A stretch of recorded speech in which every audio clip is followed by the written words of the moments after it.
cause of the safety car was. Safety car lets us go through to pick up the leader. And there we go, we rejoin the queue here on lap 28 of 78. So 50 laps to go in this Grand Prix.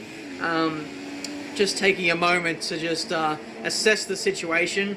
There's a lot of lap cars between Hamilton, who is the race leader, and Nico Rosberg, who is in second place. There's a good 4, 5, maybe even 6 cars who are between first and second. So it's going to be interesting to negotiate all those lap cars once we rejoin in this race. Now bear in mind, a lot of the immediate cars in front of us, they're on the super soft tyres, and they've been on those for a good 5, 6, 7, 8 laps, and they'll be starting to come to the end of their life just as our tyres are really starting to come into their own. So now we're getting ready to restart this race. A very short safety car period. I think it was only like 2 or 3 laps under safety car when you consider under 2016 conditions. Normally safety car stays out a little bit longer than that, but now we're getting ready to rejoin this race.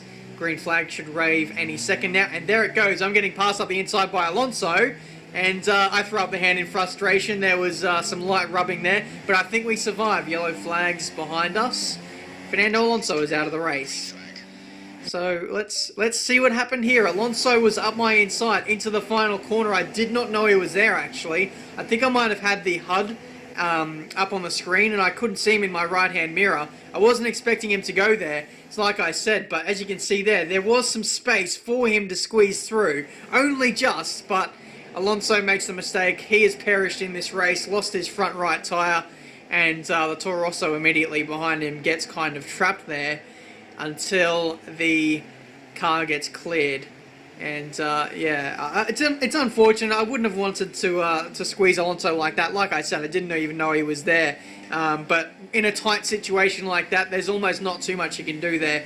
It's really only a one-line corner through the final one there. So we carry on. It's lap 30. There was no safety car dragged out for that, or no virtual safety car for that matter. So it seems like on F1 2016, after a safety car comes out, the game is quite reluctant to pull out another one, you know, within 5 minutes or so after an original safety car comes out. So that's pretty interesting. As I said before, the lap cars will play a big part in this race, and now we're catching up to some of those guys. Magnussen is the one immediately in front of Ricciardo, and hopefully he pulls out of the way very soon. You can see Bottas up the inside of Magnussen, and yeah, he just gets hung out to dry there, and we pass him too. So Bottas gets a very bad run through the first corner. Now I'm trying to make the most of that as I try and find a way around Bottas as we go through the Casino Square section. And it's still 8th place for us at the moment. Only one retirement in this Grand Prix, that being Fernando Alonso, like you saw from a few laps ago. So at the moment, like I said, we're on the soft compound tyres, just trying to find a rhythm at the moment, just trying to build our pace steadily. We're waiting for these guys to eventually drop off with their tyre wear, and then we can start to really attack some of these guys in front of us. Bottas is on the ultra softs actually, which is quite interesting to note. So like what I said before, a lot of the guys around me being on super soft tyres, I actually meant the ultra softs, so sorry about that. I think towards the end of the race they put on these super softs, so I've just got confused with the strategy there. But at the moment, still trying to grind away on Valtteri Bottas at the moment. It's a bit of a waiting game at the moment. He's pretty quick in a straight line. He gets the power down off the exits fairly well, apart from this one.